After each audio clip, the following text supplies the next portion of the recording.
Oi, gente, Natália Saavedra por aqui. Ontem eu tava na minha meditação, né? Tava fazendo um dia muito bonito e tava sendo assim, bem. Tinha um sol bem bonito, assim, as pessoas bem contentes, assim. E eu fiquei pensando, no meio da meditação, assim, me veio esse pensamento sobre como é que você sabe que você tá realmente vivo e acordado aqui. Que você não está simplesmente acordado num sonho. Porque quando você está sonhando, o seu sonho parece muito real para você. O seu sonho parece que é a sua vida ali, é tudo que você tem. E então, de repente, você acorda e você volta para aquilo que seria a sua vida aqui. Mas como você sabe que é realmente a sua vida aqui? Que isso não é só um outro sonho? E que talvez a cada noite você simplesmente passe dessa para uma outra realidade. A cada vez que você dorme, você acorda e você muda onde você está, a frequência que você está. O que faz com que você crie, por exemplo, a ideia de que você está mudando de idade, que os anos estão passando, que efetivamente as coisas estão acontecendo na sua vida de uma forma material, real? O que é real? Eu fiquei pensando sobre isso, assim, lembrando de uma palestra da Dolores Cannon. Como eu falei pra vocês, né, eu pedi a consciência da Dolores Cannon, então ela é muito presente pra mim. E a Dolores Cannon, ela falou, por exemplo, de um caso dos livros dela, que ela escreveu o primeiro livro e esse primeiro livro começou a ser vendido e tal. E algumas pessoas foram na livraria comprar e eles viram o segundo volume do livro dela para vender, mas não compraram, enfim, só falaram assim: vi que você já lançou o segundo livro, voltei na livraria para comprar, eu vi o segundo livro na prateleira, não comprei no dia, mas quando fui comprar não estava mais lá. Que estranho, porque eu não escrevi o segundo livro. Ela respondeu. Teve mesmo um homem que viu o terceiro livro, quando ela só tinha escrito o primeiro. Como é que é possível? A pessoa acessou uma parte do sonho coletivo que estava mais para frente? É um pensamento que eu tive, uma ideia muito concreta sobre o quanto o tempo, primeiro, o tempo não é linear, isso a gente já sabe. Se você não sabe, bom, recomendo que você veja um vídeo sobre realidades paralelas dimensionais. E foi um pensamento assim tem sido um pensamento muito persistente para mim. E para mim é um pouco complexo falar sobre essas coisas no YouTube, porque afinal de contas, as pessoas não é que elas têm muito interesse em saber, em se aprofundar nesse tipo de questão, porque é um tipo de questão, é como você falar sobre você passar dessa para uma outra realidade, né? Ou seja, fazer um arrasta para cima. Eu não posso falar a palavra aqui no YouTube também, como vocês podem ver, né? A gente tem uma série de barreiras, você tem que jogar num determinado campinho limitado, e eu tô aqui querendo falar sobre coisas que vão além, sabe?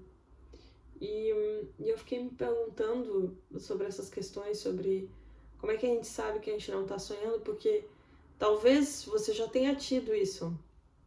Eu já tive várias vezes sonhos lúcidos, em que são sonhos, não sonhos lúcidos, mas sonhos em que eu estou no sonho e eu sei que estou sonhando. Eu perfeitamente sei que aquilo é um sonho. E porque eu sei que é um sonho, eu posso agir de uma forma diferente, sem necessariamente acordar, simplesmente sabendo que é só um sonho. E esse estar acordado dentro de um sonho faz com que você perceba qual é a diferença entre um sonho e aquilo que a gente chama de realidade aqui nesse momento. Como é que você sabe que isso não é um sonho? Essa é a minha questão, sabe? E me fez pensar no quanto as frequências daquilo que vai acontecendo com a gente, elas são somente frequências, elas são somente a realidade que a gente considera a realidade material. Talvez ela seja só um sonho com uma velocidade mais lenta. Enquanto que naquele próprio filme, A Origem, né, que a gente não sabe no final se ele estava sonhando, se ele estava acordado, você simplesmente está mudando de nível de profundidade dentro do próprio sonho. E se você enxerga a vida como se ela é somente um sonho, o que te impede de realmente fazer desse sonho um sonho consciente? Fazer como, por exemplo, a Dolores Cannon, que estava escrevendo um livro e já tinham outros livros criados. Ou seja, fazendo esse sonho um sonho muito rico, um sonho de muita consciência, transmissão de conhecimento, partilha de evolução. Uma vez eu estava num processo durante uma hipnose e nessa hipnose eu voltei, assim, como algumas pessoas, até é engraçado falar sobre isso, porque eu passei pela experiência e depois eu estava lendo um livro da Dolores Cannon e ela falando justamente sobre a mesma experiência que alguns pacientes dela tiveram, né? Que é quando você volta até aquela origem, onde seria o ponto inicial, sei lá, algumas pessoas chamam de Big Bang, whatever, consciência central.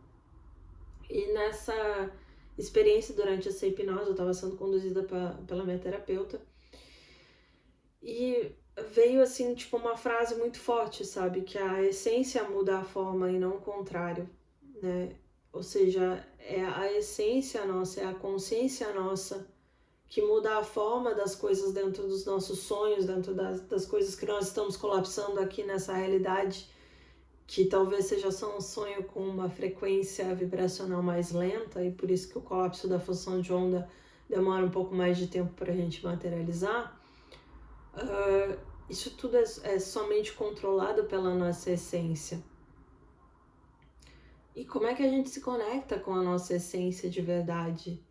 Como é que a gente começa a se conectar com o que é realmente o nosso propósito, o que é realmente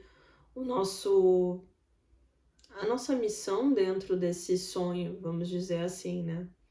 Tem a história que o professor ele conta num dos caminhos das palestras, que é justamente que o rapaz estava ele foi era de um filme, se não me engano, que ele tem que entrar nessa simulação e aí ele tem que conseguir passar pelo grande chefão e ele não pode morrer, e ele tinha só X vidas para não morrer, e justamente ele passa por esse processo todo, até que a única forma como ele tem de não terminar as vidas que ele tinha era justamente de se render e se entregar.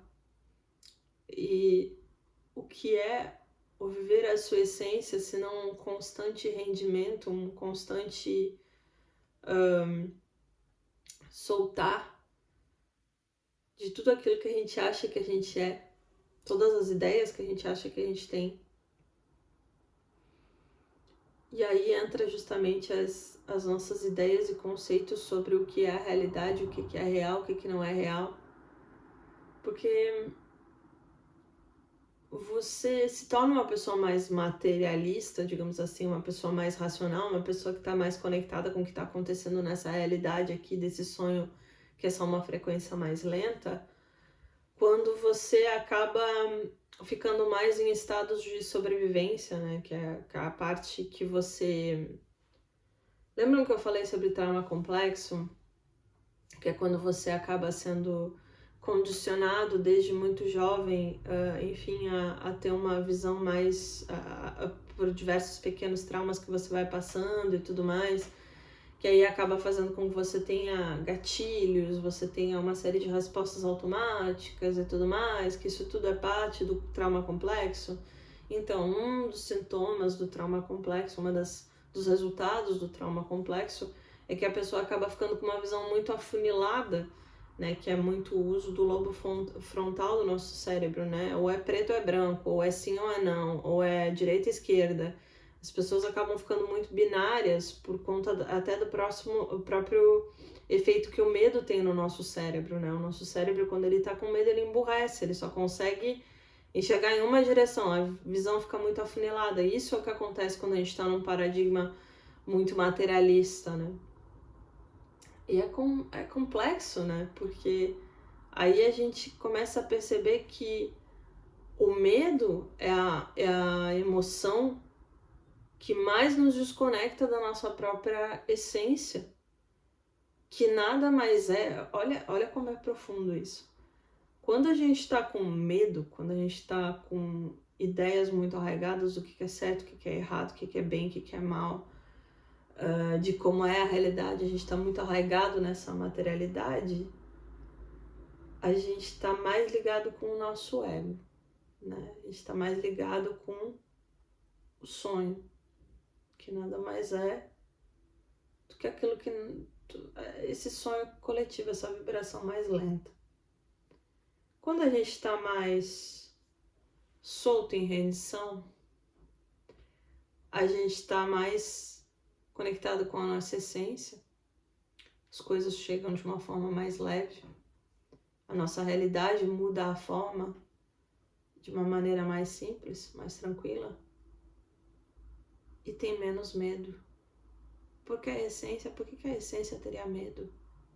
Se a essência muda a forma. Não estou gostando desse resultado, muda. Quero tal resultado, tem. E você entra nisso quando você está numa frequência de amor. Quando você está numa frequência de medo, de materialidade, de isso daqui é concreto, isso aqui que eu tô tocando é real, é material, e isso é real, eu tenho menos possibilidades. Porque eu tô tendo que criar em 2D, 3D no máximo. Quando eu tô aqui, em que, nossa, isso daqui é só um sonho, eu tô aqui como essência, e eu vibro no amor, que é uma vibração muito mais rápida do que a vibração e frequência do medo, eu crio tudo. E eu não me aprisiono naquilo que me dizem que é real. Porque a essência muda a forma e não o contrário. E acredito que essa experiência toda que a gente vive aqui, a gente acaba dentro desse sonho, partindo desse paradigma materialista de medo, a gente vai caminhando para esse paradigma de amor, de essência. E é um paradigma, né? Porque você tem medo, você não quer soltar. Porque afinal de contas, é tudo que você acredita que você é. Você acredita que você é uma pessoa boa e por isso você precisa se prende na prisão do boazinha. Você acredita que você é uma pessoa rica, então você se agarra em todas as riquezas materiais que você criou. Você se agarra na ideia de que você é uma pessoa organizada e por isso você se aprisiona nos planejamentos, nas estruturas, em todas as ideias prontas e concebidas e tudo mais. E isso te impede de entrar nesse paradigma em que você só é essência. Você pode ser certo, você pode ser errado, você pode ser preto, branco, direita, esquerda, organizado, desorganizado. Não importa. Porque a essência muda a forma e não o contrário. E a essência sabe que é um sonho, e porque a essência sabe que é um sonho, ela está numa frequência tão mais elevada que ela sabe que ela pode transformar o sonho da forma como ela desejar. A forma, o ego, não sabe que é um sonho porque ele acredita que o sonho é real. E porque acredita que o sonho é real, se agarra com toda a ferrenha crença de que isso é a única realidade. E perde de ver todas as infinitas possibilidades. Enfim, trazendo algumas reflexões de meditação, de perceber como a gente tem ainda muito para elevar da nossa própria frequência, para a gente conseguir acessar novas experiências, né? Afinal das contas, tudo isso é só um sonho, né? Uma ilusão persistente. Como muitos filósofos e pensadores antes da gente aqui já nos disseram, né? Enfim, gente, deixo aí vocês com esses pensamentos, essas inquietações, e até a próxima aí. Vamos continuar conversando, deixa aqui nos comentários as reflexões de vocês. Vocês também percebem que aqui é só uma realidade ilusória, que aqui é só um sonho? Como é para vocês? Vocês também se questionam sobre a realidade ser um sonho? Vocês também se questionam sobre o que é a realidade? Vamos continuar essa conversa aqui. Um beijo grande, um ótimo dia para vocês, até a próxima.